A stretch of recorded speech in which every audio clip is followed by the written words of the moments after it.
السلام عليكم ورحمة الله وبركاته. فيديو جديد النهاردة وجولة جديدة. جولتنا النهاردة مختلفة، هتكون من خارج محافظة اسكندرية. أول فيديو لينا على القناة. طبعا هنصور من محافظة القاهرة. طبعا احنا موجودين دلوقتي في شارع جسر السويس، هناخد جولتنا لحد محطة رمسيس. شارع جسر السويس هو أحد أهم الشوارع الرئيسية في شرق القاهرة. الشارع ده زي كده عندنا في اسكندرية زي شارع أبو قير وشارع جمال عبد الناصر. بيمتد شارع جسر السويس من منطقة منشية البكري وصولا لطريق الإسماعيلية الصحراوي. زي ما حضراتكم شايفين شارع حيوي جدا بيربط شارع جسر السويس بين أحياء رئيسية كتير زي مصر الجديدة وعين شمس والنزهة. وبيقع شارع جسر السويس في المنطقة الشرقية للقاهرة، وبيمر بالعديد من المناطق الحيوية والمحطات الشهيرة زي ابن سندر والألف مسكن وقباء والتجنيد وجاردينيا. زي ما حضراتكم شايفين في محلات كتير، في محلات للعصاير، في مطاعم، كمان في محلات للشنط والأحذية، وأهم طبعا السناتر زي سنتر النصر اللي قدام حضراتكم كده، طبعا ليه فروع في اسكندرية. بالنسبة لمحطات المترو، الشارع طبعا مخدوم بالخط الثالث لمترو الأنفاق، وفي محطات رئيسية وهي محطة مترو جسر السويس ومحطة الألف مسكن ومحطة نادي الشمس. والمنطقة هنا زي ما حضراتكم شايفين طبعا فيها تنوع عمراني واجتماعي، فيها مستويات سكنية، هتلاقوا مناطق شعبية ومتوسطة وفوق المتوسطة. وكمان بيتميز شارع جسر السويس انه شارع حيوي وتجاري زي ما قلت لحضراتكم. الشارع هنا طبعا طويل جدا، بيمتد عبر عدة أحياء في محافظة القاهرة، وده بسبب طبعا مساحته الكبيرة.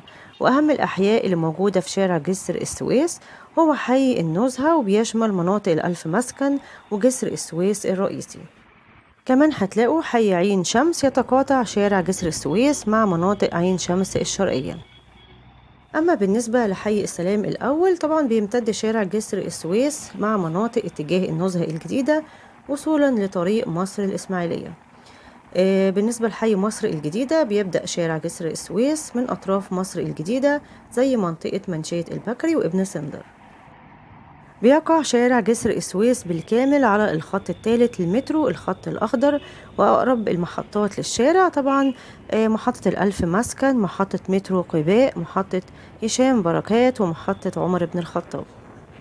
ممكن كمان إنك تبدل الخط الثالث عبر محطات الربط زي محطة جمال عبد الناصر للتبديل مع الخط الأول، ومحطة العتبة للتبديل مع الخط الثاني. ولو عايز توصل لشارع جسر السويس بسهولة سواء جاي من القاهرة أو محافظات تانية، يعني كده لو جاي من رمسيس أو محطة مصر هتركب الخط الأول اتجاه المرج وهتنزل في محطة الشهداء، وبعد كده هتبدل الخط التالت اتجاه عدلي منصور، وده لو ركبت طبعا المترو. أما لو جاي بالميكروباص أو أي مواصلات خارجية من رمسيس أو العباسية، هتركب ميكروباص متجه لجسر السويس والألف مسكن من ميدان رمسيس أو من موقف العباسية. ولو من حلوان هتركب من رمسيس أو العباسية وهتغير المواصلة لجسر السويس. وطبعا هتكون الأسهل المواصلة لو ركبت طبعا المترو، عشان حضراتكم عارفين القاهرة بتكون زحمة جدا. في كمان خطوط أتوبيسات هيئة النقل العام. طبعا شارع جسر السويس هتلاقي في هيئة الأرصاد الجوية وجامعة عين شمس وحديقة ابن سندر وسوق العصر.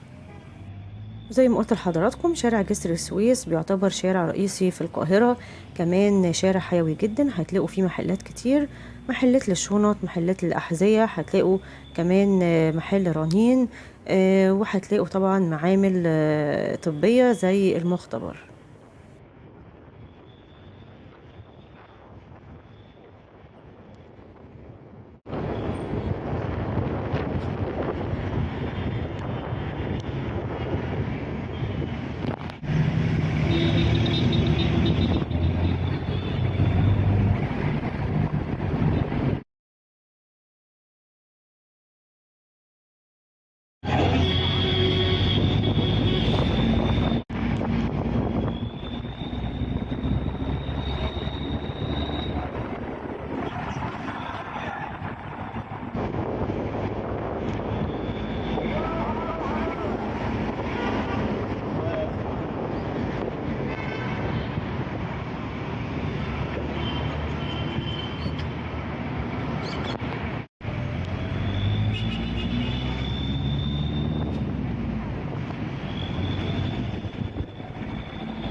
وهنا كده قدامنا الكوبري، طبعا الكوبري ده بيطلعنا على ميدان رمسيس وميدان العباسية، لكن لو مشينا سطحي هنطلع على سرايا القبة وميدان روكسي.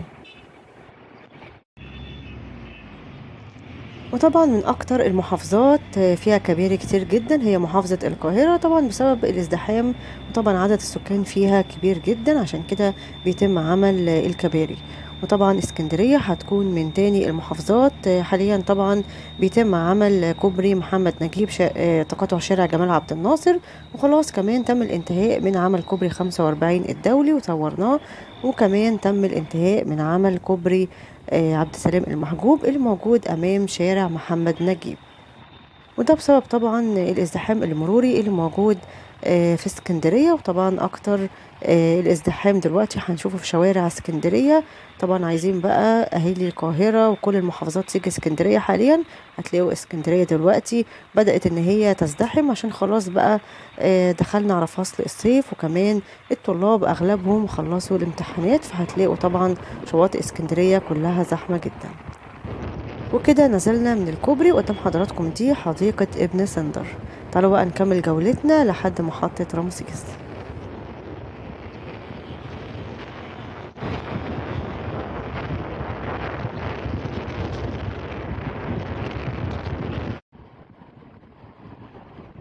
يمين كده هتلاقوا ميدان رمسيس ومحطة مصر، والاتجاه التاني هتلاقوا ميدان العباسية.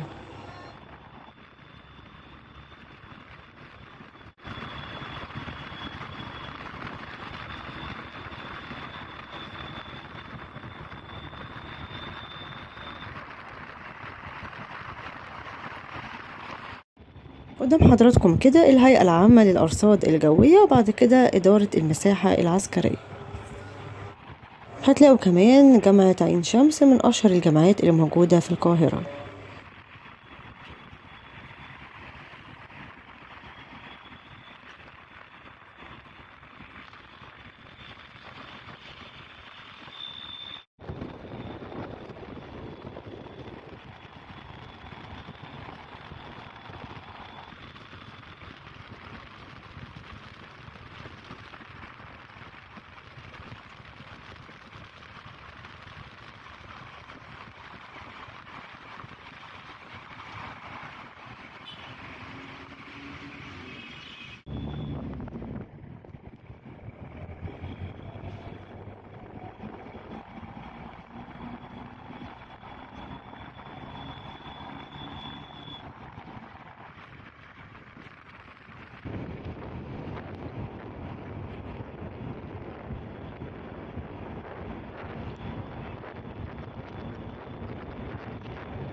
وكده قربنا لميدان رمسيس ومحطة مصر، وكانت جولتنا من القاهرة في شارع جسر السويس. يا رب يكون الفيديو عجبكم، اشوفكم الفيديو الجاي، مع السلامة.